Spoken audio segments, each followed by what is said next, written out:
Chapter 8.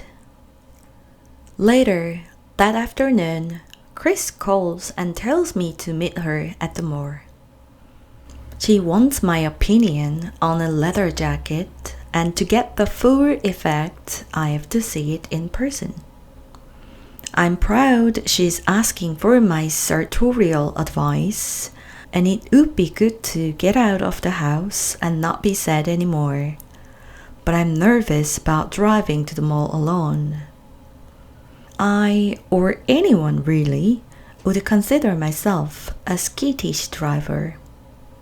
I ask her if she will just send me a picture instead, but Chris knows me too well. She says, "Nah, you get your ass down here, Lara Jean. You will never get better at driving if you don't just suck it up and do it." So that's what I'm doing.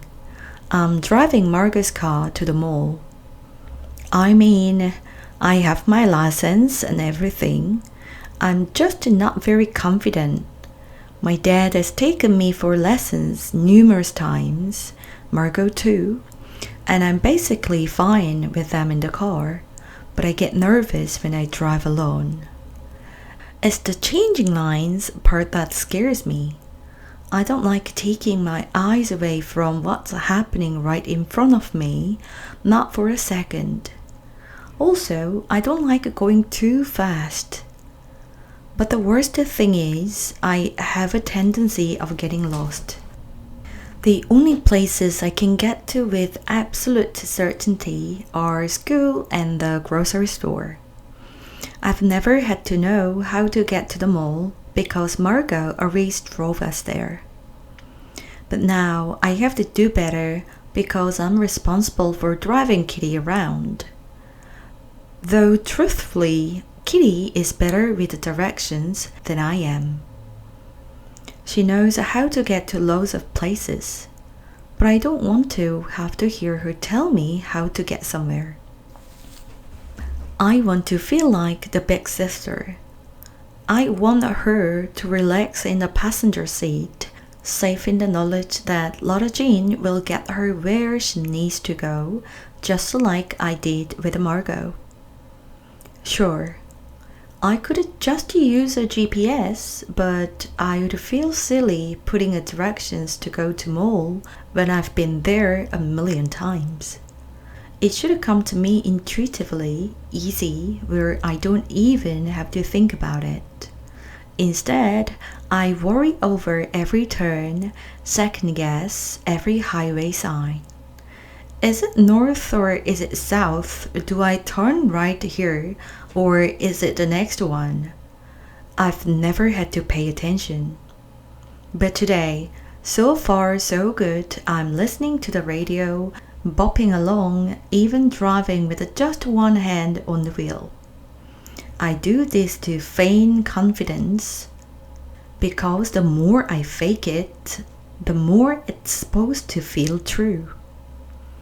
Everything is going so well that I take the shortcut way instead of the highway way. I cut through the side neighborhood, and even as I'm doing it, I'm wondering if this was such a great idea. After a couple of minutes, things aren't looking so familiar, and I realize I should have taken a left instead of a right. I push down the panic that's rising in my chest and I try to backtrack. You can do it, you can do it. There is a four-way stop sign. I don't see anymore, so I zip ahead. I don't even see the car on my right. I feel it before I see it. I scream my head off. I taste copper in my mouth. Am I bleeding? Did I bite my tongue off? I touch it and it's still there. My heart is racing. My whole body feels wet and clammy. I try to take a deep breath, but I can't seem to get air. My legs shake as I get out of the car. The other guy is already out, inspecting his car with his arms crossed. He's older than my dad, and he has gray hair and is wearing shorts with red lobsters on them. His car is fine. Mine has a huge dent in the side. Didn't you see the stop sign? He demands. Were you texting on your phone? I shake my head. My throat is closing up. I just don't want to cry. As long as I don't cry. He seems to sense this. The irritated furrow of his brow is loosening. Well, my car looks fine, he said reluctantly. Are you all right? I nod again. I'm so sorry, I say. Kids need to be more careful, the man says, as if I haven't spoken. The lump in my throat is getting bigger. I'm very, very sorry, sir. He makes a grunty sound. You should call anyone to come get you, the man says. Do you want me to wait? No, thank you. What if he's a serial killer or a child molester? I don't want to be alone with a strange man. The man drives off.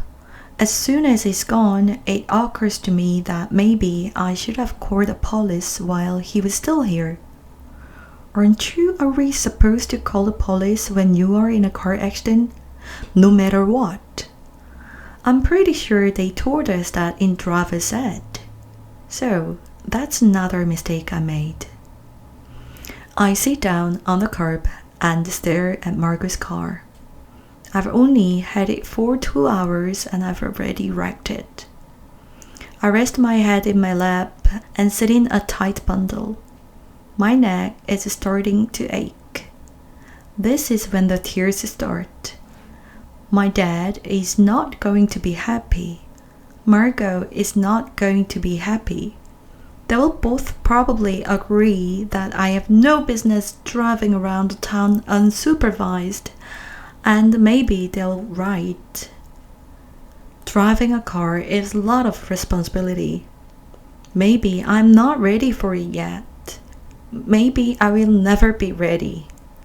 Maybe even when I'm old, my sisters or my dad will have to drive me around because that's how useless I am.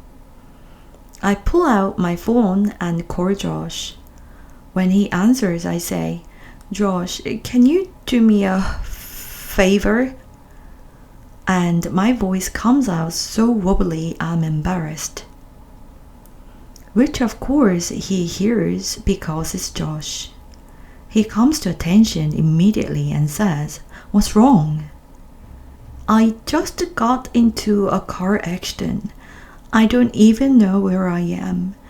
Can you come get me? Wobble, wobble. Are you hurt?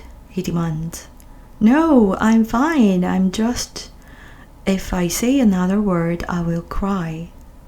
What street signs do you see? What stores? I crane my neck to look. Firestone, I say. I look for the closest mailbox. I'm at 8109 Firestone Road. I'm on my way. Do you want me to stay on the phone with you? No, that's okay. I hang up and start to cry.